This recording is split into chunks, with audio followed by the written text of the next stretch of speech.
Do you really mean that Bangladeshis feel an antipathy for India? That's the precise word you've used.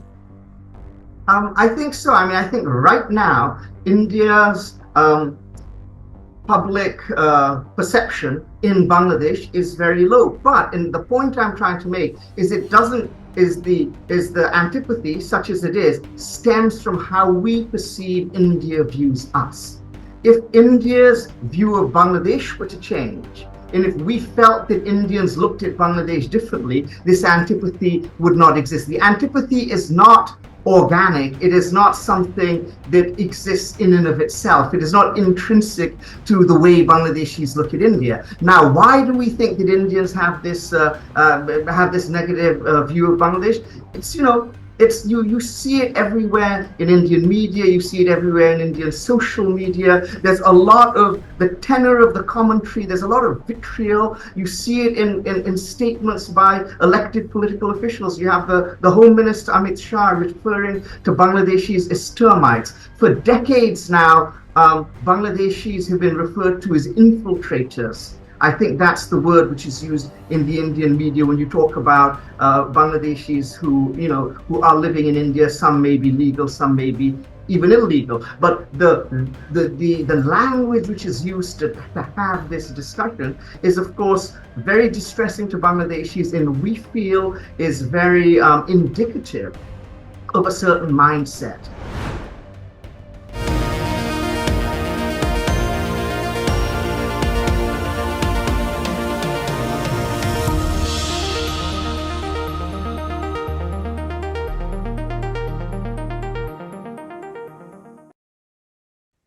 Hello and welcome to a special interview for The Wire. After the cataclysmic events that resulted in the fall of the Sheikh Hasina government in Dhaka, how do Bangladeshis view India? Equally importantly, how do they view the monsoon revolution that has dramatically changed their country? Those are the two key issues that I shall discuss today with the editor of the Dhaka Tribune, Zafar Sobhan. Mr. Sobhan, I want to discuss with you certain important points that you've made in a recent article headlined 10 Things India Needs to Know About Bangladesh. First, you say, and I'm quoting, the Bangladeshi people hold India squarely responsible for everything they have suffered in the past decade of increasingly autocratic Awami League misrule. The reason, you say, is simple. Everyone knows that it was India who propped up and supported the Hasina regime, batting for it internationally, being the first to recognize its bogus elections, soft-pedaling its dictatorial nature, and defending and protecting it at every turn. For those who are unfamiliar with your view, could you explain your viewpoint a little bit more fully? I'd be happy to, and thank you, Mr. Thapar, for having me on your show. So, in answer to your question, for the past decade, in 2014, 2018, and 2024, we had elections, and none of these elections were genuine. They were either rigged or one-sided. And in every one of these elections, it was India who provided the diplomatic cover for the Bangladesh government. Beyond that, over the course of the last decade or so, it has been India who has strongly supported Bangladesh, and this support has been what has insulated Sheikh Hasina from the consequences of her misrule. There's been a piece, a very remarkable piece in the Washington Post, which came out in August 15, which talks about the strong lobbying India did with America, which has been quite vocal in its condemnation of the human rights and other abuses of the Hasina government. So it's very clear that India has really been the one which has had the back of this Bangladesh government. And in fact, the rhetoric coming out of the Bangladesh government, both prior to Sheikh Hasina's ouster and from former government officials afterwards, or those who are associated with the government, also makes this clear. The foreign minister had a very famous interview last year before the January elections, where he said that everything is going to be fine because India is with us. Similarly, recently in an interview with Indian news media, the Prime Minister's son, Sajib Wazir Joy, who was also the ICT advisor to the last government, he called upon India to ensure, elections within the next 90 days. All of that suggests to Bangladeshis that, both that the Awami League sees India as its guarantor and protector, and indeed that is the role India plays with respect to that. So the conclusion you come to is that the Bangladeshi people hold India squarely responsible for everything they have suffered during the last decade. They really do believe that the prime responsibility, the major and main responsibility, rests with India. Well, yes and no. I mean, the prime responsibility, of course, rests with Sheikh Hasina in her government, in her misrule. No doubt about that. But to the extent that the support for this government was provided by India, certainly India comes under extreme criticism, and there's a lot of unhappiness with regard to the role played by India in Bangladesh. No question about it. So does that mean, Mr. Sobhan, that today the way India is viewed in Bangladesh is very similar to the way America was viewed in Iran in 1979 when the Shah was overthrown and fled the country? Are the two positions fairly similar? I mean, I think that's a very fair analogy. The only distinction I would draw, of course, is that unlike Iran and the United States, Bangladesh and India are neighbors. And, we have a 4,000 kilometer plus border. Our futures and our economies are absolutely intertwined. And so while it has been possible for the United States and Iran to remain in the situation of hostility and antagonism for the last 45 years, I feel that is not something which is at all possible for Bangladesh and India. That's the difference, but certainly the analogy you drew is accurate as of now. So India is viewed as Iran viewed America as a sort of great Satan. That was the terminology the Iranians used in 79. A similar sort of feeling imbues the Bangladeshi people today. Well, I mean, of course, you have to account for the differences between the tenor of the revolutions in 1979 in Iran and the tenor of the revolution which we have here in Bangladesh. Great Satan is not language anyone in Bangladesh would use. In the relationship, as I said, you see, because in Iran and America, have a very kind of different relationship. Because India is our neighbor, there are many things which tie us to India as a country culturally. People have family ties across the border. People have historical ties across the border. So I think in that sense, India will never be the quote unquote great Satan for Bangladesh the way America is for Iran, because what ties us together historically and hopefully in the future is always going to be greater than what separates us temporarily. But nonetheless, just as the Iranians blamed America, the Bangladeshis blame India. There's no doubt about that. Now, in fact, you go one step further. You say, and again, I'm quoting you, it doesn't help that more than 3 weeks after her ouster, India appears to still be supporting Hasina and the Awami League, and that it hasn't at all come to terms with the catastrophe of its Bangladesh policy. What are the reasons why you believe India still supports Hasina and hasn't come to terms with what's happened? Well, I mean, apart from the fact that India is providing refuge to Sheikh Hasina, it certainly seems from the rhetoric coming out of Indian media and indeed from Indian politicians that they are still very hopeful that this current situation can be overturned. It doesn't seem as though they have done any soul searching or even really come to terms with the fact that Hasina was a highly unpopular ruler and that what has removed her is a popular movement. And further, there's a lot of misinformation and disinformation coming out of India, which is, painting what has happened as Bangladesh is, an Islamic revolution, painting what is going on in Bangladesh in the worst possible light. It certainly seems, looking at it from this side of the border, very motivated. And I also speak to people on the ground in India. I speak to journalists. I speak to policy experts. It certainly seems as though India still views Awami League as a great friend to India. India still views Sheikh Hasina as a great friend to India. And I don't really see that they have taken on board the extent of the autocracy and the misrule which they supported. You mentioned this a moment ago. Let me ask you explicitly about it. Sheikh Hasina is presently in India. It looks increasingly as if no country is going to be prepared to give her refuge. If, therefore, she is granted asylum in India, how will that be viewed in Bangladesh? And I think it will be viewed negatively.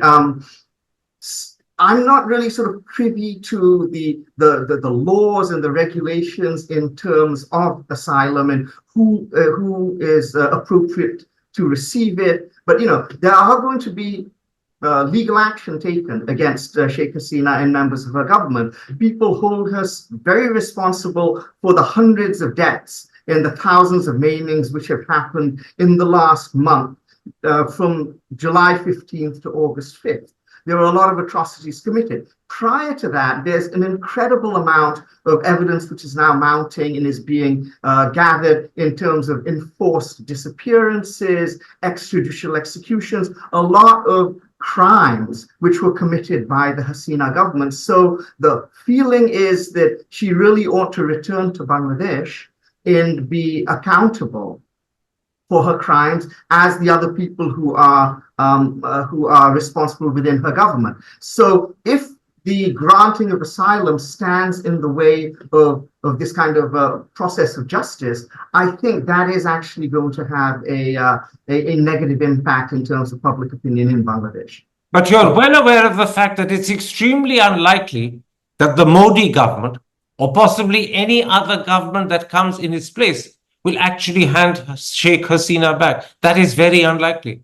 I think so. And I mean, I also think Bangladesh has to be, what is the word, realistic when it also looks at that. Because as you say, at the end of the day, regardless of what the imperatives are within Bangladesh, I don't see it happening. And so perhaps that is something which we in Bangladesh are going to have to set our stomach for. But the salient point here is if that doesn't happen, it is certainly going to have an impact on Indo-Bangladesh relations. And what India will then need to do is then they will understand that they are going to need to take other steps in order to win the confidence of both the interim government, whatever future government we have in Bangladesh, as well as the Bangladeshi people. Certainly, returning Sheikh Hasina to Bangladesh may be a step too far, but it should be recognized the impact that is going to have. So what you're also saying is that when and if Bangladesh asks formally for Sheikh Hasina's extradition,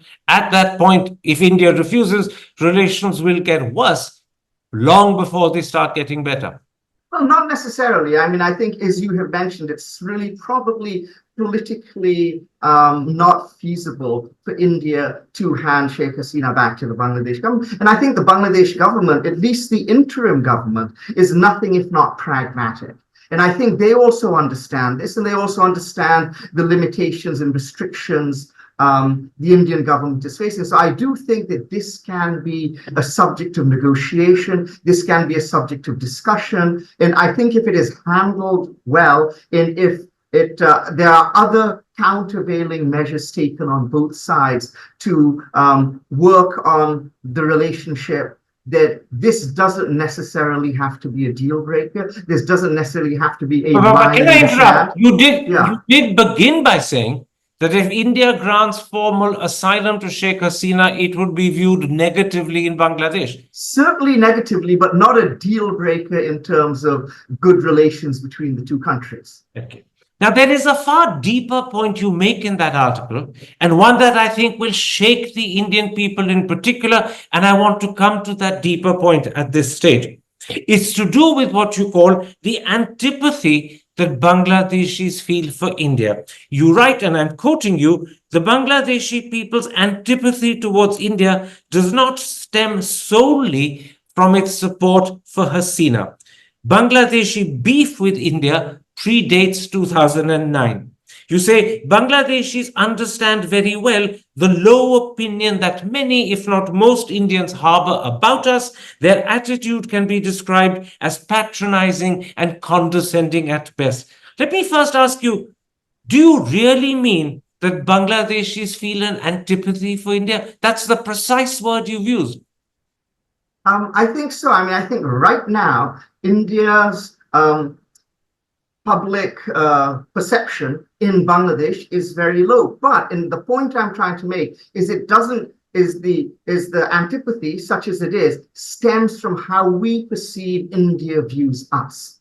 If India's view of Bangladesh were to change, and if we felt that Indians looked at Bangladesh differently, this antipathy would not exist. The antipathy is not organic. It is not something that exists in and of itself. It is not intrinsic to the way Bangladeshis look at India. Now, why do we think that Indians have this negative view of Bangladesh?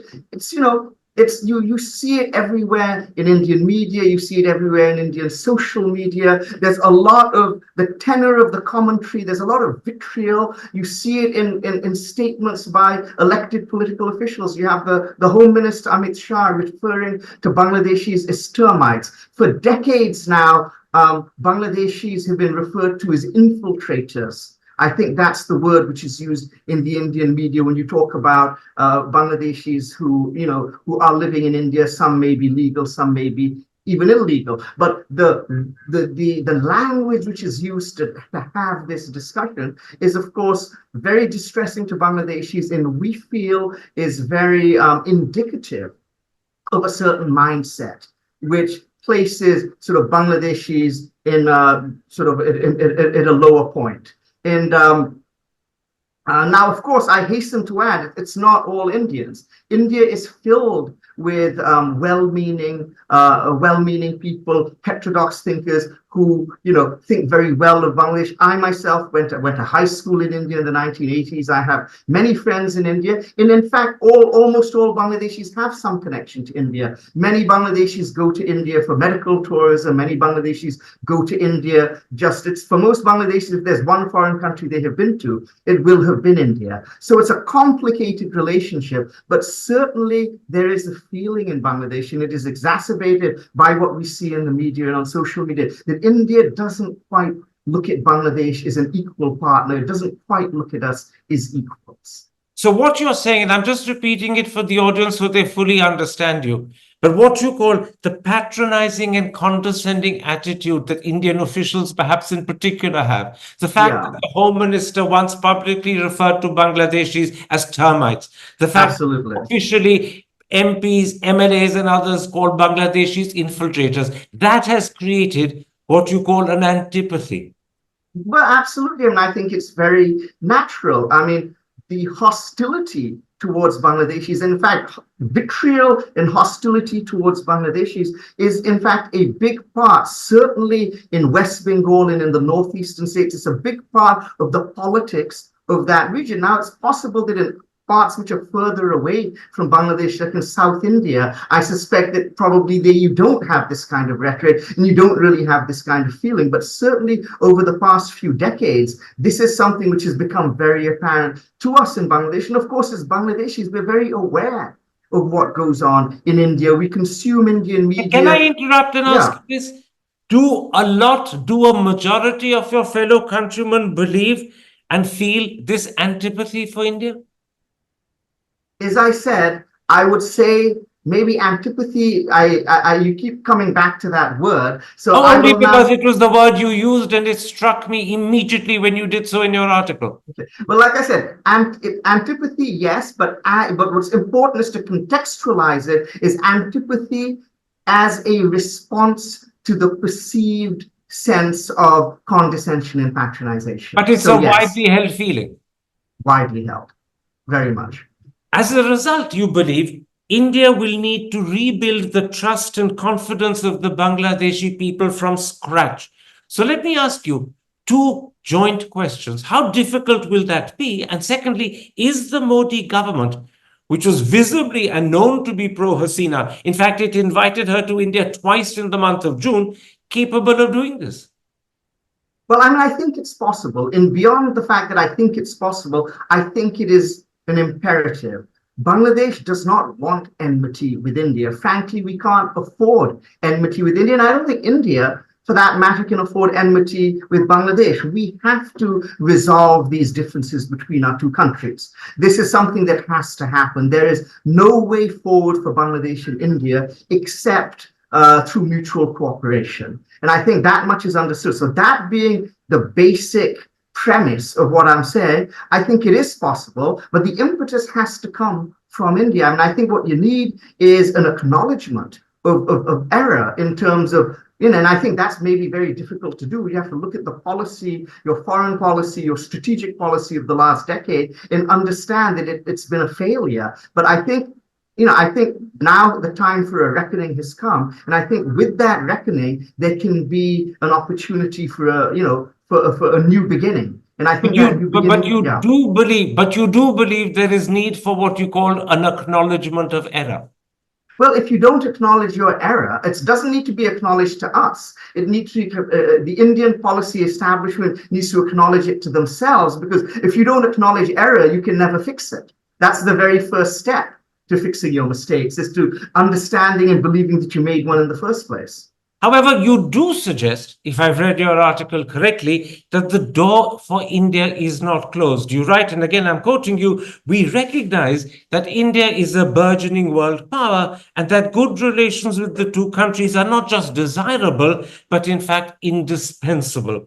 We also understand that the ties that bind our two countries are far greater than those which divide us. But the answer, you say, is to build a relationship with the Bangladeshi people, not with any one government, and certainly not with any one leader. And I think that's exactly right. And I think that has actually been the policy failure of the Indian government these last 10 years, is they have felt that if they have a good relationship with the Sheikh Hasina government, that will solve all of their problems in Bangladesh. And I think that's a very short-sighted and blinkered view. Prior to this, I had noticed that, people-to-people contacts and people-to-people efforts between India and Bangladesh were much more emphasized, more tracked to diplomacy. And what I saw in the last decade is these were de-emphasized in favor of just government-to-government contacts. And I think that's been a mistake. So what I would suggest, the way to do this is to reopen, student exchanges, journalism exchanges. Bangladeshis, as I said, come to India for medical tourism. They come to India just to, if you want to visit a foreign country, India is going to be the first place you'll go. People love to go shopping in Kolkata. They love to go up to the mountains in Darjeeling. That exists. And if these kinds of relationships, which once upon a time were actually very central to the Indo-Bangladesh relationship, if these kind of personal relationships are once again emphasized, I absolutely think that this rift can be repaired. Now, your article also says some very important things about Bangladesh itself. And before I end this interview, let me turn briefly to some of those. You say, and again I'm quoting you, the movement that toppled Sheikh Hasina is not an Islamist revolution. The students at the forefront of the movement are Democrats, and they wish to see a truly democratic Bangladesh. In contrast, there's a fairly widespread view in India that the Bangladesh Nationalist Party and the Jamaat-e-Islami are behind what's called the Monsoon Revolution. You're saying to me that is a misperception, that is wrong. That is absolutely a misperception. This movement was largely an organic people's movement led by young students. Certainly the BNP and the Jamaat-e-Islam, at the tail end of the movement, they joined in, as did many other political and non-political actors. But what was remarkable about this movement was that it was led from beginning to end by these young, committed student leaders. I actually met with them in my capacity as a member of the Editors Guild in Bangladesh just last night. And I have to tell you, I have never been so impressed by a group of young men and women as I have been with these young leaders of the revolution. They're committed, they're conscientious, they're patriotic, they're democratic, they're dedicated. It's really something to behold. Now, you also say Hindus are not in danger. You write, the notion that Hindus were the subject of some kind of pogrom and that their targeting and dispossession was in fact an integral prong of the revolution is a fiction. Again, this will come as news to many in India. Can you explain this point more fully? Well, absolutely. This will come as news to many in India because the Indian media has been spewing out misinformation and disinformation to this but to this end. They have been painting this picture of a massive pogrom against Hindus, which is simply not the case. And it's been amplified on social media, it's been amplified by politicians, and it really kind of shows you the power of misinformation and disinformation in the world in which we live today. Now, certainly, I mean, I'm not going to soft pedal or deny the fact that there have been atrocities committed against Hindus in Bangladesh over the last 3 weeks. It's true there have been, because in a situation like this, where there's anarchy, there is lawlessness, the most vulnerable, and minorities are always vulnerable anywhere in South Asia. The most vulnerable are targeted. And so there have been atrocities, but that's very different from believing or saying that there's been a targeted pogrom, or the fact that targeting Hindus was an integral part of what this revolution was about. And if and there's a lot of this out there in the Bangladeshi media trying to set the record straight, but if people have their doubts about Bangladeshi media, there are reports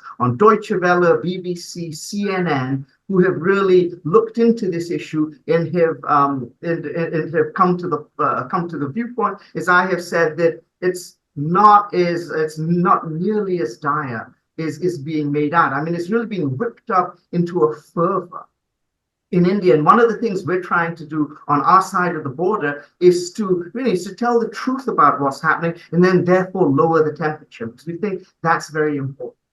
You make one more very important point about the treatment of minorities in Bangladesh. You say, and once again, I'm quoting you, minorities in Bangladesh are much safer and more secure than in, say, India, just to pick a random country by way of comparison. Why do you think Muslims are more insecure in India than Hindus in Bangladesh? Well, it's possible that I'm responding myself to the media I have seen. It'd be interesting to see statistical analysis of this, but it certainly seems to me that they are routinely, I'm seeing stories of lynchings, I'm seeing stories of beatings, public humiliation. It certainly seems as though Muslims are, very much under the gun in India. Now, that could be a perception and it could be a misperception, and I am willing to entertain evidence to the contrary and of my perception. But it does very palpably seem as though in India, Muslims are second-class citizens in a way I feel that Hindus are not in Bangladesh. We have Hindu members of the interim government. We have always had Hindu members prominently in government, in society, in our cricket team, you name it. And it seems to me that that is becoming more and more rare in India. It didn't used to be the case. As I mentioned, I went to school in India myself in the 1980s, and I found that there was the feel there was very different from when I visit India these days. My grand uncle, a Muslim, obviously, was Chief Justice of India. He was even briefly Vice President of India for a certain time in the 1980s. I think something like that would be absolutely unthinkable in today's India. Hi, I'm Karan Thapar. Over the last few years, I hope you've been watching my program, The Interview on the Wire. During that period, I've interviewed doctors, politicians, businessmen, scientists, authors, and even the occasional Nobel laureate. For me, it's been exciting. I hope it's been enjoyable for you. But these, as you know, are tough times, and if this program is going to remain bold, independent, and sometimes even defiant, then I think we need your support. At the end of the day, it's a truism, but editorial independence is best defended by the viewers. So if you would like this program to remain the way it is, forthright, outspoken, and interesting, then would you consider supporting us? All you have to do is to click on the description at the bottom. But more than anything else, I hope you will continue to watch The Interview. Your viewership means an awful lot to me.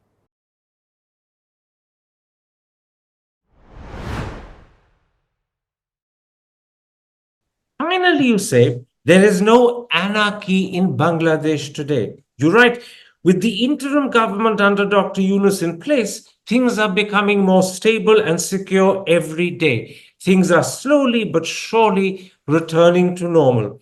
In today's circumstances, what exactly do you mean by normal?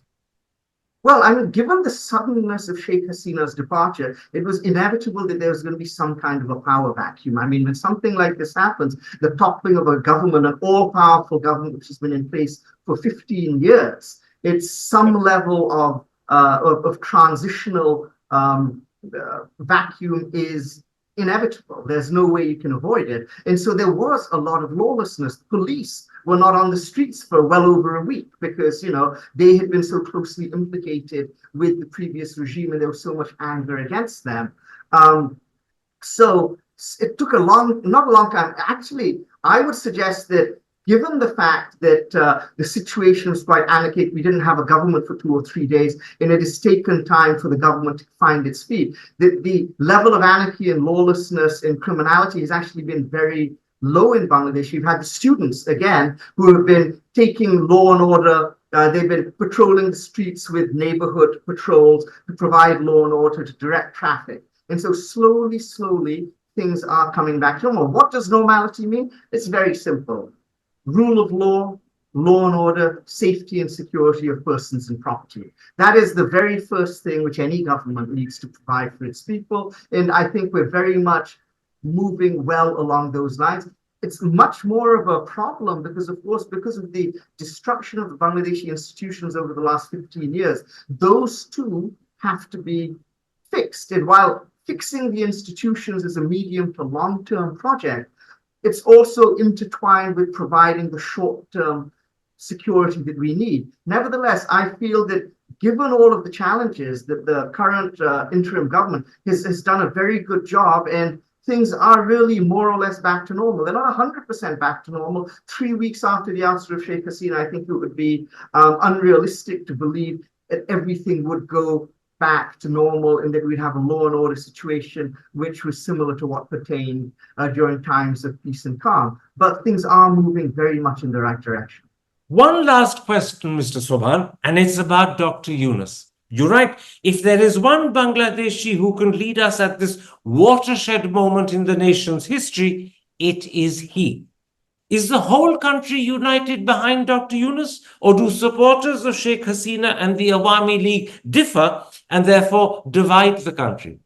Well, I mean, no one can have, I mean, that's a fair point. No one can have 100% support. But what you need in a leader is someone who reaches out to people who do not support him or her and sees them as an integral part of the fabric of the country. So the idea is, you know, of course, there are always going to be people who are opposed to your rule, but how do you view them? Do you view them as equal citizens with equal rights to the people who support you, or do you not? In this connection, I think Professor Yunus is made, you know, he's said all the right things and he's doing all of the right things. He's being very accommodating. He's reaching out. He's made it very clear that he doesn't want this to be a witch hunt against the Awami League or the Awami League leaders, that even though people may not support him, and of course, as I said, 100% of the country will never support any one leader, he will see himself as the leader for all Bangladeshis and make sure that all Bangladeshis are protected and have their rights and have their dignity